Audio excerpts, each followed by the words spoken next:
The day began like always. My routine was a well-oiled machine, waking up early, getting ready for the journey, navigating the chaos of morning traffic, and taking advantage of those rare moments of calm to sip some coffee in the car before work. There wasn't much time for indulgences or deviations from the usual rhythm. Discipline and consistency had always been my pillars, both at work and in life. So, when my wife, Amoli, announced that she would go out with her friends that night, I didn't pay much attention at first. She did it every few weeks, a night to relax, chat, and share stories with her group of friends. It wasn't anything out of the ordinary. However, something in her behavior caught my attention that day. Amoli took longer than usual in front of the bedroom mirror, carefully inspecting her wardrobe, trying on and discarding one outfit after another. Something seemed different. Normally, it was jeans, a cozy sweater, and her usual sneakers for casual outings, but today she chose a tight dress. A dark and elegant piece that I hadn't seen her wear in years. It wasn't just the outfit, she applied makeup too, finishing with a bold red lipstick that stood out like a flare. Her final touch was a burst of perfume, a fragrance I recognized as one of the most expensive, usually reserved for formal events. None of this fit. I didn't comment immediately. Instead, I stood still by the door, watching her adjust her hair one last time. She noticed my gaze and smiled briefly as if to reassure me, even though I hadn't expressed any concerns. It wasn't in my nature to jump to conclusions or create a scene without evidence. So, I just took note mentally. Once she went downstairs, I casually asked, "Are you going out with the girls again? What's the plan this time?" Her response came without hesitation, "We're going to that noisy restaurant on the corner. Lise is going through a tough time. She just separated from her husband, so we thought it would be nice to cheer her up."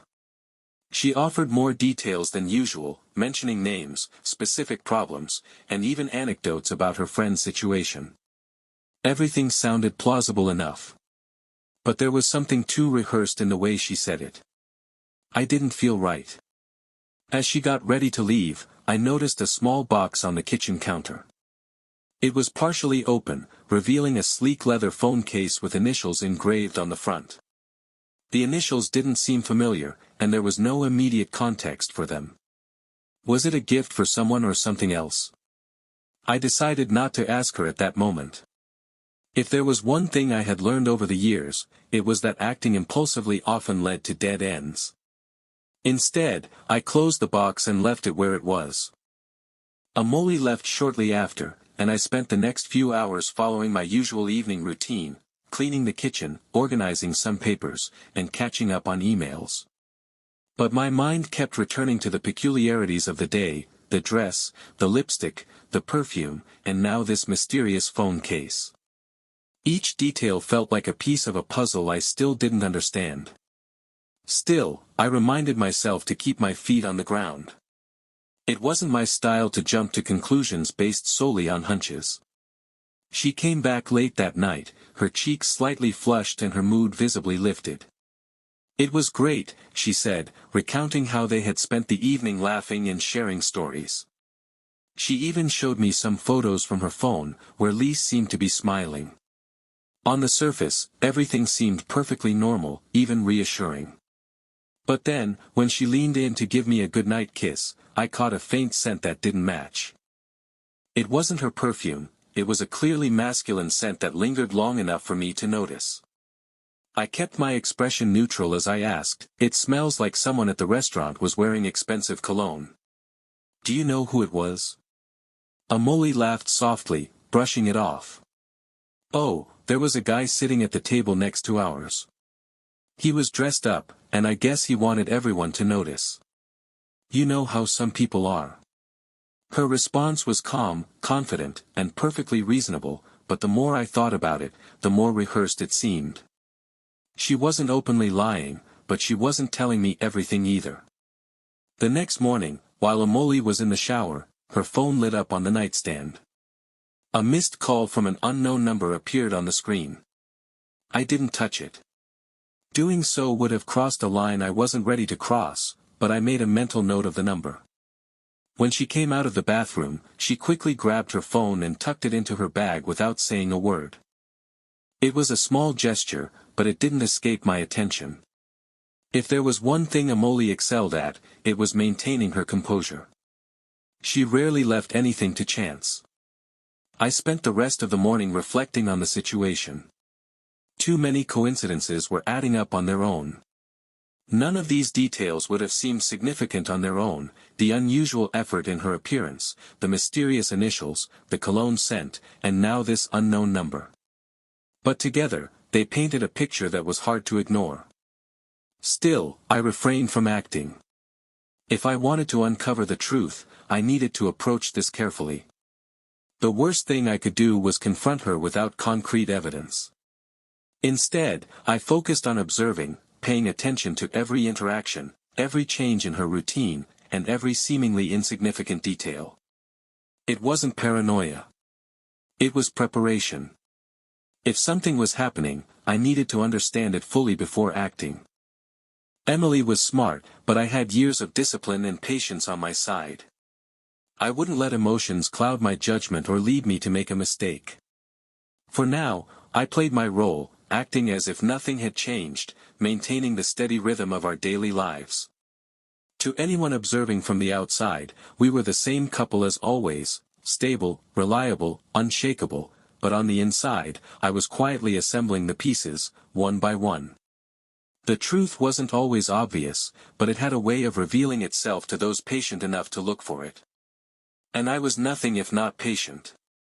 On the surface, everything seemed normal. Amoli smiled, laughed, and carried on as if there wasn't a single crack in the foundation. But I knew better. The small details told the real story, and I was just beginning to see the outline of what lay beneath. For now, I stayed silent, watching, waiting. The first cracks had appeared, and it was only a matter of time before the whole picture came into focus. The next morning, Amoli was unusually upbeat. From the moment she got out of bed, her movements were quick and decisive, as if she had a dozen tasks to complete before leaving the house. While I sat at the kitchen table with my coffee, she went back and forth between rooms, answering messages on her phone, choosing clothes, and preparing for the day. There was an energy in her that seemed rehearsed, controlled but exaggerated, as if she wanted me to notice her calm and efficiency. At one point, she stopped at the door, holding a jacket folded over her arm. "I'm going out to see furniture with my sister," she said. Her tone was casual, but her gaze lingered on me a second longer than usual, assessing my reaction. Finally taking the decoration seriously, I said, taking a measured sip of my coffee. "If you need, I can take you." I offered, keeping my voice steady. My agenda for the day was light, and I had no urgent commitments.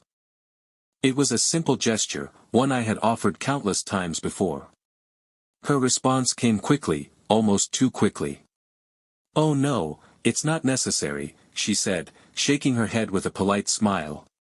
"You have work, right? We'll manage on our own."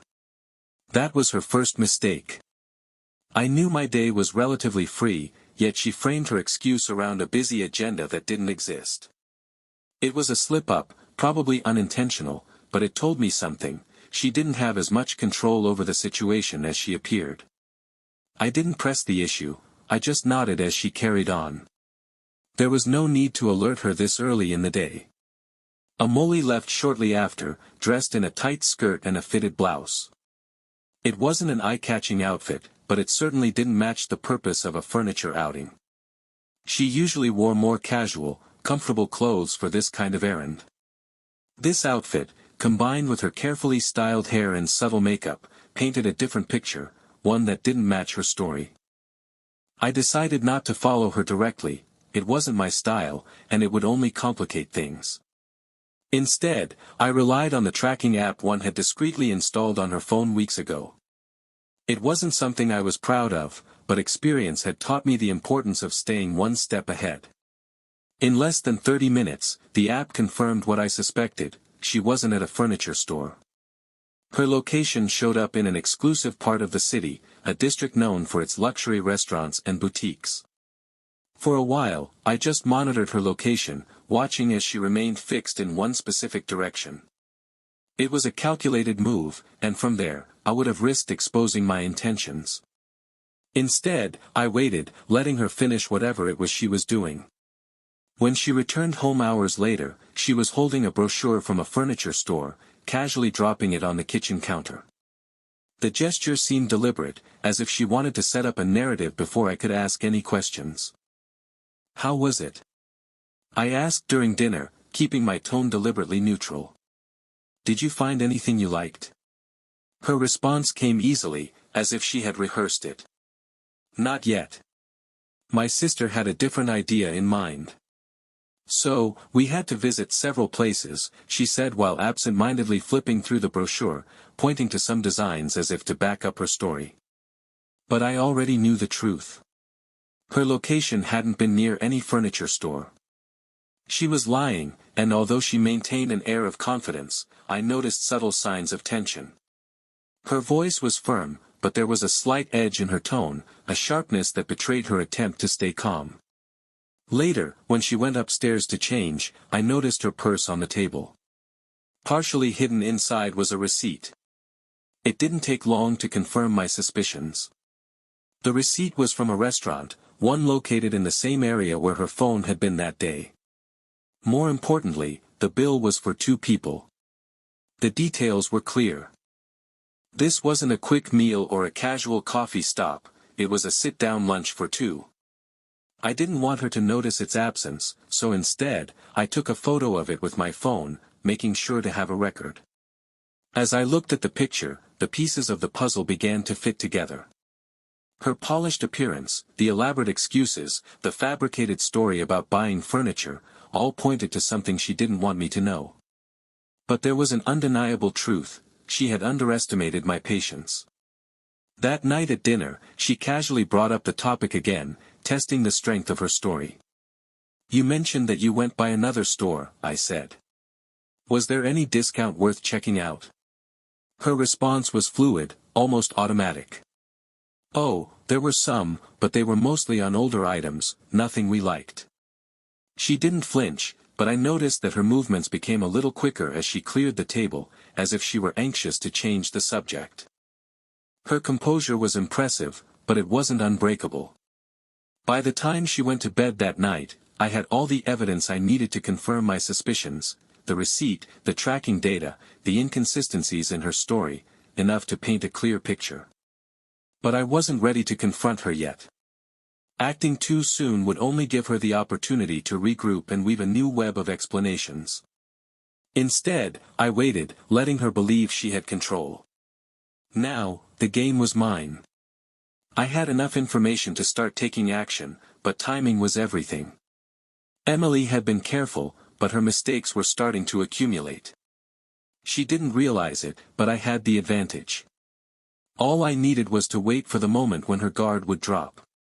For now, I stayed silent, observing and planning. This was just the beginning. The last few days had been a whirlwind of observations, small details that refused to align.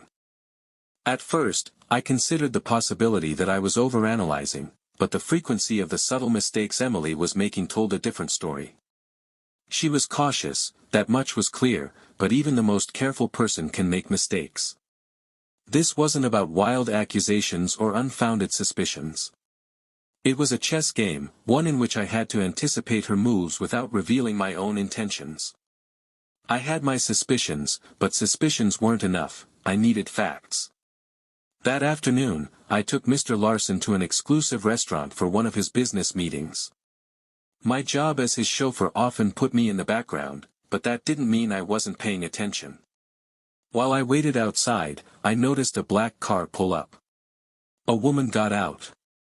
Even from a distance, her figure and walk were unmistakable. It was Emily, or at least, someone who looked eerily like her. She was carrying a small shopping bag from a well-known brand, and her step was quick, almost decisive. My pulse quickened, but I kept my composure. Jumping to conclusions wouldn't help here. I got out of the car, locked it, and casually made my way toward the entrance she had disappeared into. My approach was calculated. I wasn't going to barge in or cause a scene at the reception desk. I asked an innocuous question about Mr. Larson's reservation, and the hostess directed me to a private dining room further inside. I took a quick glance through the open door. Emily wasn't there. For a brief moment, I wondered if I had imagined everything, but when I returned to the entrance, my eyes caught sight of the shopping bag she had been carrying. It was from a boutique exclusive to the area, one that Emily had mentioned casually before. Back in the car, I wrestled with my thoughts. Her presence here didn't necessarily mean something suspicious was going on, but the sequence of events seemed too precise to dismiss as coincidence. As I settled into the driver's seat, I noticed something unusual under Mr. Larson's chair, a woman's handkerchief. When I picked it up, I saw it wasn't just any handkerchief. It was embroidered with delicate initials, E.B., Emily Brown. But the sequence of events seemed too precise to dismiss as a coincidence. As I settled into the driver's seat, I noticed something unusual under Mr. Larson's chair, a woman's handkerchief. When I picked it up, I saw it wasn't just any handkerchief. It was embroidered with delicate initials, E.B., Emily Brown. The faint scent of her expensive perfume lingered on the fabric, unmistakable and damning. I stared at it for a long moment before carefully placing it back where I had found it, making sure nothing appeared disturbed. But not before taking a photo of the evidence. My mind raced as I drove Larson home later that day. It could be a coincidence, sure, but it seemed unlikely. The connection between Emily and Larson had never crossed my mind before, but now the pieces were falling into place. Over the past few weeks, his comments had taken on a strange tone. One in particular echoed in my head: "Your wife has excellent taste. She's an art enthusiast, isn't she?" He had said it casually, with a hint of a smile that I hadn't thought much of at the time. Now it seemed pointed, almost deliberate. I had no intention of confronting Larson about it. He was my employer, and he held all the cards in that relationship. But his behavior, along with the handkerchief, pointed to something undeniable. Larson had more going on than he was letting on, and his smug attitude suggested he thought he had the upper hand. Fine. Let him think that. It only made it easier for me to observe without raising suspicions. That night, while Emily slept, I crossed a line I had been avoiding. Her phone was on the nightstand, the screen off. I took it, fully aware of the risk of being caught. Her access code hadn't changed, it was still the date of our wedding, a detail that now felt almost mocking. With steady hands, I unlocked the device and began searching through her messages. I found what I was looking for, a thread with a contact named Mio. The messages themselves seemed ordinary at first, but certain lines stood out, their meaning barely veiled. One said, "Everything is ready. He hasn't suspected a thing." Another read, "Friday, as usual. Same plan, same place." The context was vague, but the tone was unmistakable. Mishi wasn't a friend. This was a cover-up. I knew enough to recognize that these messages weren't about casual meetings or harmless errands. I took screenshots and sent them to my own phone, making sure to have a record before putting hers back where I had found it. The next morning, Emily came out of the bathroom with her usual energy, but there was a flash of something in her eyes when she glanced at her phone. She quickly grabbed it, her movements too precise, as if she knew I had been near it. If she suspected anything, she didn't say it. Instead, she put the phone in her bag and went on with her morning routine. Her silence spoke volumes. We both knew something had changed, but neither of us was willing to be the first to admit it. I watched her closely, noticing every little detail, the slight tension in her posture, the way her eyes avoided meeting mine for too long. She was calculating her next move, just as I was planning mine. The air between us had shifted. It wasn't hostility or open conflict, but the weight of unspoken truths hung heavily. I knew that Emily was starting to put the pieces together, maybe not the full extent of what I knew, but enough to feel the danger. She was smart, resourceful, and confident, but so was I. By the time she left that day, I felt an odd sense of calm. The evidence was piling up, and her defenses were showing cracks, but I wasn't ready to confront her just yet. Acting too soon would only give her the chance to cover her tracks and weave a new story. Timing was everything, and I wasn't going to rush it. She thought she had control, but this game was far from over. We were both playing, and we both knew the stakes. The question wasn't whether the game would end, but who would make the next move. The morning started like any other, but my mind was far from the routine. The pieces of Amoli's deception were no longer scattered fragments. They had formed a clear and undeniable image. Every detail I had gathered in the last few days pointed to one conclusion: she was living a double life.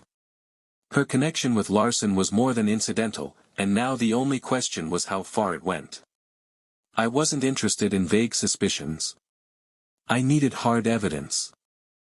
The opportunity to uncover the truth came when I received my assignment for the day: drive Larson to an exclusive country club for a business meeting. The drive itself was quiet until Larson broke the silence with a comment that immediately put my defenses on alert. "You know, John," he said, his tone casual but deliberate, "your wife is an extraordinary woman." His gaze met mine through the rearview mirror, his smile subtle but unmistakable. My grip on the wheel tightened, but I kept my voice calm. "Yes, I know," I replied, offering nothing more. He continued unperturbed, "Women like her deserve attention. You're a lucky man. I suppose you support her in everything she does." His words dripped with calculated provocation. He wasn't asking out of curiosity, he was testing me. I didn't give him the satisfaction of a reaction. Instead, I nodded, focusing on the road. Larson's game was obvious, and I wasn't going to fall into his hands. Let him think he had the advantage. I had my own plans. Once I dropped Larson off at the club, I took the opportunity to inspect his car. Under his seat, I found something that confirmed my worst fears: a receipt from a high-end jewelry store. The purchase date was only a few days ago, and the listed item was a luxury watch with a personalized engraving. There was no doubt in my mind who that "E" referred to. I took a photo of the receipt before carefully returning it to its place. My anger burned beneath the surface, but I knew I needed to keep a cool head. That night, my determination only grew. Every move Amoli made had become suspicious, and her recent behavior left no room for trust. When I tried to access her phone later that night, I discovered she had changed her access code. It was a small detail, but its significance was enormous. She knew I was watching her. Instead of being discouraged, I felt more determined than ever. Her attempts to cover her tracks only confirmed that she had something to hide. Later that night, I told her I'd be working late. It was a plausible excuse, one she wouldn't question. I left the house and drove to a parking lot near a hotel. This was an address I had seen in some of Larson's documents. It wasn't a guess, it was a calculated move. If they were meeting, this was the most likely place. My hunch was right. The moment I walked into the hotel lobby, I saw her. Amoli was near the entrance, holding a bag with the same jewelry store logo from the receipt. She was impeccably dressed, her posture relaxed as she chatted with Larson. They were too close, too familiar, to be just acquaintances. My jaw clenched as I watched their interaction. There was no ambiguity in their body language, they weren't trying to hide their connection, at least not from anyone but me. I didn't approach them. That wasn't my style, and it wouldn't have served my purposes. Instead, I took out my phone and captured the moment. The photos weren't just evidence, they were undeniable proof of her betrayal. As they made their way toward the elevators, I stayed in the shadows, watching as the doors closed behind them. My heart pounded in my chest, not from pain, but from pure rage that surged through my veins. When I stepped out into the cold night air, I felt the weight of everything settle over me. The proof was right there in front of me, but the reality of it still felt surreal. Emily wasn't just unfaithful, she was deliberate, calculating, and unapologetic. She had built an intricate web of lies, but now I had everything I needed to destroy her. When I returned home, the house was silent. Emily was already in bed, lying peacefully, as if nothing had happened. The sight of her so calm and serene would have been enough to deceive anyone, but not me. Not anymore. I stayed there for a moment, watching her, before heading to my office. I opened my laptop and began reviewing everything I had gathered: photos of her with Larson, screenshots of incriminating messages, timestamps. It was all there, a carefully built case that left no room for denial. I could have confronted her then and there, but it wasn't the right moment. This wasn't just about proving her guilt. It was about making sure there was no escape, no way for her to twist the facts. I focused on those with experience in cases involving infidelity and high-value assets. I wasn't going to let her get away without consequences.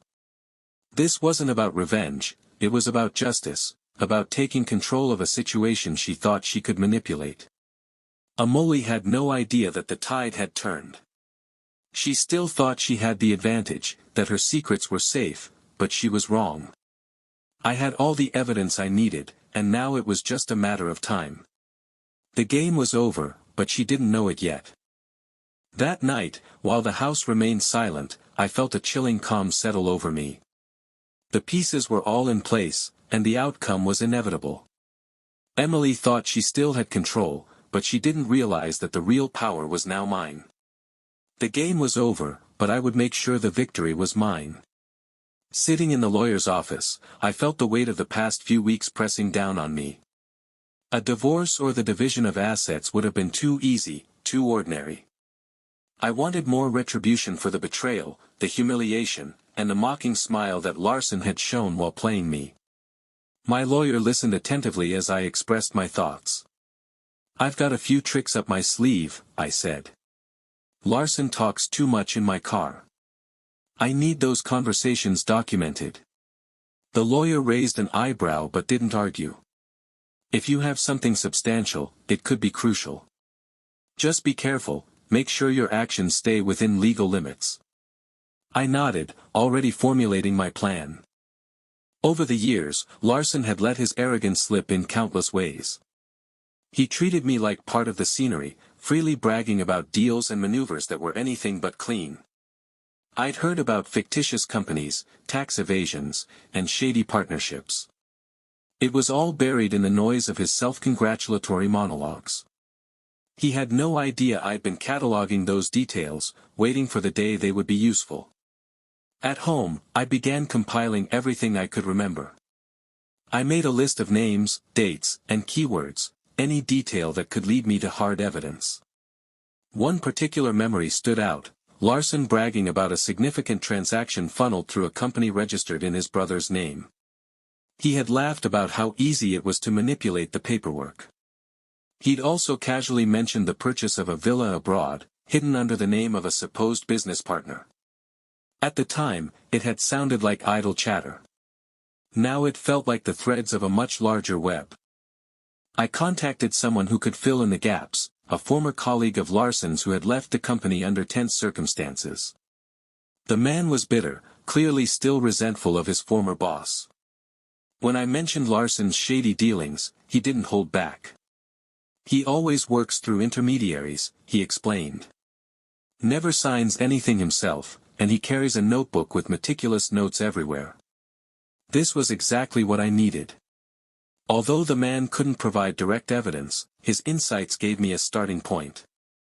He warned me to be careful. "If you have something on him, keep it close. But if you're looking for more, check his car or office. He's careless with papers he shouldn't have." The next time I drove Larson, I seized the opportunity while he was in a meeting. I meticulously searched his car. In the glove compartment, I found what I was looking for: a pile of old documents left behind carelessly. Among them were records of bank transfers that clearly linked him to an offshore account. The amounts involved were staggering, and the names listed were unfamiliar, probably aliases or fictitious companies. I photographed everything and returned the documents exactly as I found them. At home, I studied the images in detail. The records weren't just evidence of financial misconduct, they were a potential goldmine, showing payment patterns that could be traced to larger schemes. But I knew this wasn't enough to confront Larson or use the information effectively. I needed corroboration from a more reliable source. I reached out to a private investigator I had heard about through mutual acquaintances. His reputation for discretion and results made him the perfect ally. After a brief discussion, he agreed to investigate Larson's offshore dealings for a price. The wait was tense, but a few days later, he delivered.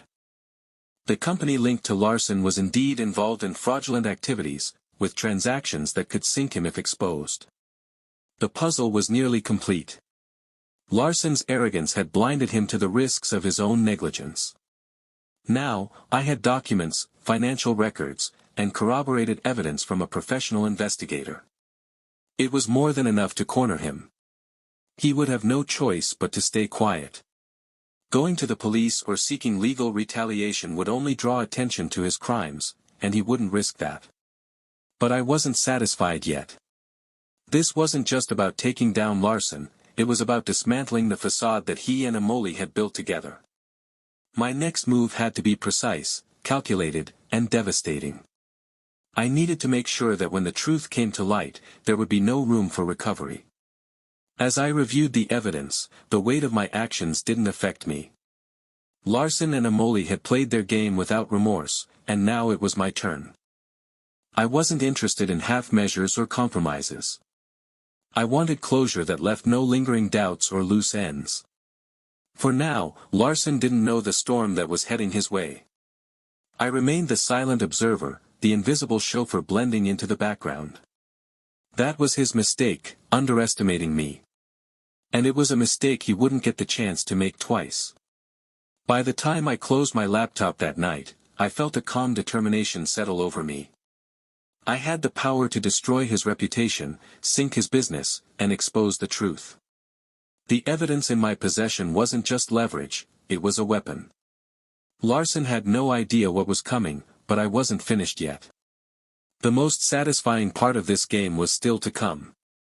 The day began like any other, with me sitting at the wheel, waiting for Larson outside his office building.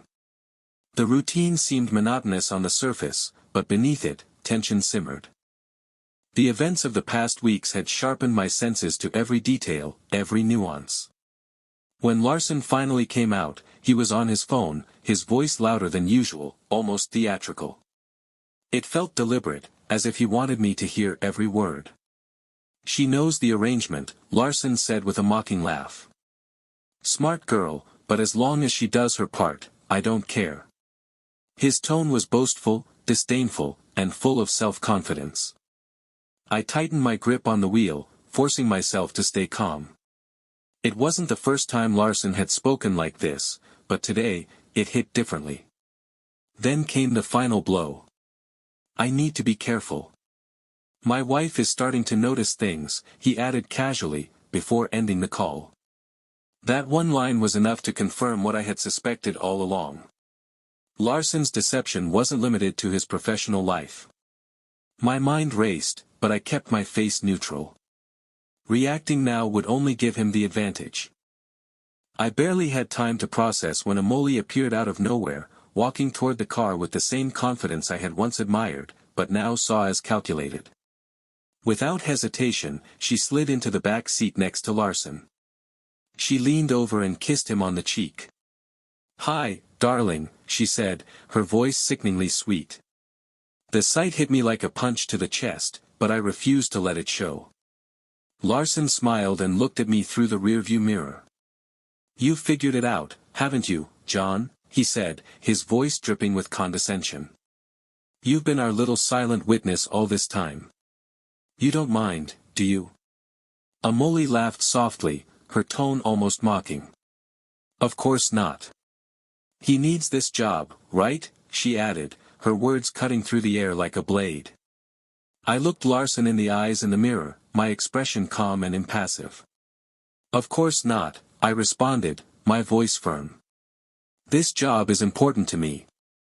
I have bills to pay, after all." They laughed, oblivious to the storm brewing inside me as they turned toward each other. I began driving, but not toward the expected destination. My route subtly changed, heading toward the outskirts of the city, where an old scrapyard lay abandoned. It was a place I knew well, a place where I had once worked on my first car when life was simpler. Neither of them noticed the change. They were too absorbed in their conversation, too confident that I was just a passive observer. By the time the car stopped, their laughter had faded as they looked around, confused. "What the hell is this?" Larson demanded, his voice breaking the silence. "Why are we here?" I didn't respond. Instead, I got out of the car and walked around to the passenger side. I opened the back door, grabbed Larson first, pulling him out with surprising force. His protests were immediate, but fell on deaf ears. Then I pulled Amoli out. Her expression was stunned, barely registering the calmness in my movements, which hid the storm inside. The car engine hummed softly as I activated the nearby shredder. The screeching of metal filled the air, a threatening sound that drowned out their screams. I remained silent as the car neared the machine, its fate sealed. When the crushing arms closed in, the destruction was deafening. It was a symbolic end, erasing the lies and betrayal that had rooted themselves in my life. Larson's voice rose in panic. "Are you crazy? Do you realize what you've done?"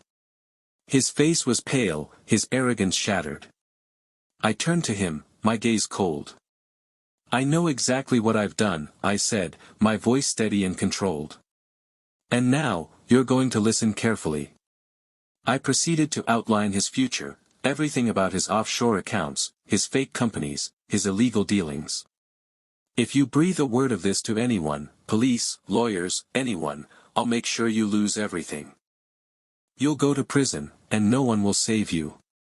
Larson collapsed to his knees, his arrogance replaced by desperation. "Please, we can come to an agreement," he stammered. I ignored him, turning my attention to Amoli. She was paralyzed, tears running down her face, a shadow of the woman I had once known. "We're done," I said flatly. "You're nothing to me now. Consider yourself erased from my life." She tried to speak, but I didn't wait to hear her.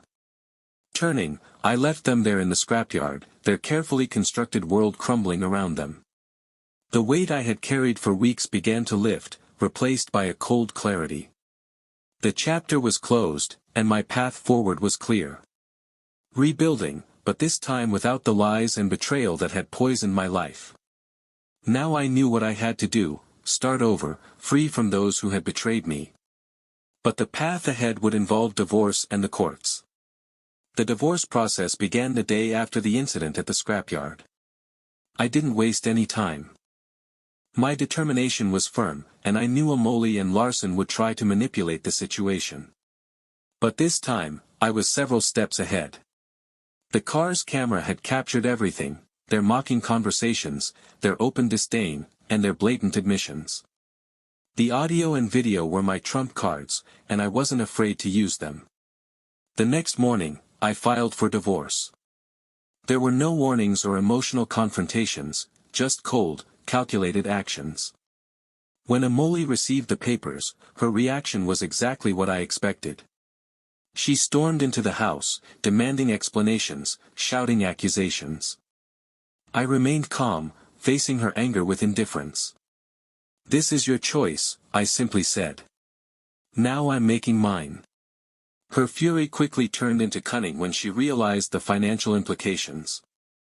Losing the marriage meant losing the comfort and stability she had taken for granted. Determined to fight, she hired one of the most aggressive divorce lawyers in the city and launched a smear campaign, painting me as a controlling and insensitive husband. Her lies escalated to accusations of emotional abuse, even fabricated threats and aggression. It was a dirty, dishonest strategy, but I had anticipated it. I knew the truth, and most importantly, I had the evidence to back it up.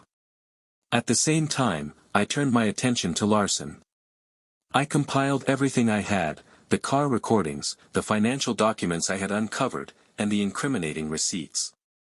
I handed it all over to the police and the tax authorities, making sure it went through the proper channels. Larson's empire, built on fraud and deceit, began to crumble almost immediately. Within days, the authorities arrested him, and his face appeared on the media headlines as his illegal schemes were exposed. The company he had built collapsed under the weight of the public scandal, and his reputation was shattered. Amoli's situation deteriorated alongside Larson's. Without him to support her, she was left desperate. Her once composed facade cracked as the reality of her choices became undeniable. But even then, she refused to take responsibility. In court, she played the victim, trying to shift the blame and portray herself as a mistreated woman. Her performance was polished, but it wasn't enough. The court remained silent as the judge listened to the damning audio. Amoli's voice, filled with disdain and mockery, echoed in the courtroom. Her own words betrayed her, exposing the full extent of her betrayal and deceit. There was no room for doubt. Her lies crumbled under the weight of irrefutable evidence. By the time the recordings were done, even her lawyer seemed defeated. When it came to dividing our assets, I made my final move. I presented the evidence of her infidelity, manipulation, and her attempts to hide the truth. My lawyer argued that her actions had violated the core of our marriage, leaving her with no moral or legal grounds to claim anything. The court agreed. The house, the car, the savings, all of it was mine. Amoli was left with nothing, not even a portion of the legal fees she was ordered to pay in full. After the final ruling, Amoli tried to plead with me one last time. She waited outside the courthouse, her posture desperate, her tone softer than I had heard in years. She begged for a second chance, insisting that it had all been a mistake, that she could change. I listened without interrupting, watching her face twist with the effort of pretending to feel remorse. When she finished, I looked her in the eyes and said, "You destroyed everything we built. Now you'll live with the consequences." She left without saying another word. I watched her walk away, her figure shrinking in the distance until she disappeared completely. There was no triumph in her departure, no sense of victory, only the cold satisfaction of knowing I had taken control of my life once again. In the days that followed, I worked to rebuild the house. It felt quieter, emptier, but it was mine again. I cleaned every trace of her presence, each act of removal a small step toward reclaiming what I had lost. It wasn't easy, and the scars of the betrayal remained, but I refused to let them define me. The media circus surrounding Larson's downfall provided a strange sense of closure. Watching him dishonored and powerless reminded me that justice had a way of reaching even the most arrogant. His wealth and influence had protected him for years, but now he was facing the consequences of his actions. Amoli's fate was less public, but no less certain. Without a support system and with a tarnished reputation, she faded into obscurity. The woman who once took pride in her social status was left with nothing but the aftermath of her choices. I didn't follow the trail of her life after that. It was no longer my concern. For the first time in months, I felt a sense of peace. My life had been shattered, but I had emerged from the rubble stronger, more resolute. The pain and betrayal were undeniable, but they no longer controlled me. I had faced the worst and come out the other side, ready to start over. And though my life lay in ruins, I knew one thing for certain, would rebuild it, this time, free of lies and betrayal. Story 2. I don't know how to cope with this. It happened almost 5 months ago, but it still feels like I was deeply hurt just moments ago. I work as a FedEx delivery driver, so I'm rarely away from home. So why does my wife keep complaining that I'm gone for too long? One day, my brother tells me he wants to go on vacation for snowboarding. I ask him where, and he says he's going on a snowboarding trip. That same day, my wife informs me that she's going on vacation with her friends. Naturally, I believed her. She left a day before my brother did, so I didn't think I had anything to worry about. We don't have any children together yet. About 2 weeks later, my neighbor tells me that my brother was holding hands with my wife. My brother is already married, and oddly, his wife bears a resemblance to my wife. I always found that peculiar. I figured he might have mistakenly confused her with my sister-in-law due to his age. One day, I return home from work, and all I can think of is taking a shower. I go into my room, and I see my wife shirtless and asleep next to my naked brother. I'm not one to get into fights, I've never been in one before. But I grabbed his foot and pulled him off my bed, yelling at him. She wakes up and starts with the typical female excuse, saying it's not what it looks like. I later found out they had been having an affair for 2 years. Following that incident, I told his wife this wasn't the first person he had cheated on her with, so she had had enough and began divorce proceedings. I did the same. My wife begged me to forgive her. I know why she wants a second chance, otherwise, she'll be homeless, as will my ex-brother. I had been with my wife for 4 years, but I've lost faith in family. My brother was the last relative I counted on, and now he means nothing to me. I had been warned not to marry American women, but am American myself. However, I now believe that American women can be some of the most unfaithful people in the world. My ex-brother contracted coronavirus. Unfortunately, there's nothing I can do. I found out this morning, and he has had it for a little while. Our sister FaceTimed me, showing me his condition, which didn't look good. She suggested we talk to each other to find some closure, but I declined. He can deal with his problems on his own, he is no longer my brother. As for my wife, she continues to beg me to take her back, even getting on her knees. I'm sorry, but the answer is still no. Regarding my ex-brother, I do wish him luck, but he spent his life smoking and drinking. My brother is passing from this virus, and I don't feel anything about it. There's nothing I can do, so I'm indifferent. My wife is on the verge of being homeless, but she's too embarrassed to ask for help from others. I understand that there are many women who wouldn't cheat. In my eyes, it's challenging to trust even family. So again, I apologize, I didn't mean to be disrespectful, it just came out wrong. I have 2 brothers and 2 sisters. I'm in the middle of 5 kids. I've never been a parent, so I don't know the love of having children. However, witnessing the pain my parents are going through depresses me. I shouldn't wish harm on anyone, especially family. My mother told me that if I refuse to speak to my brother because of the woman I married, I'll regret it. I can't force myself, but it's a shame how even family can harbor so much hatred toward one another. I told her I can't bring myself to speak to someone like him and walked away shedding tears. My ex-brother is on his deathbed, and everyone assumes he won't make it. I wish him luck, but do I think he got what he deserved? Perhaps. Who am I to judge?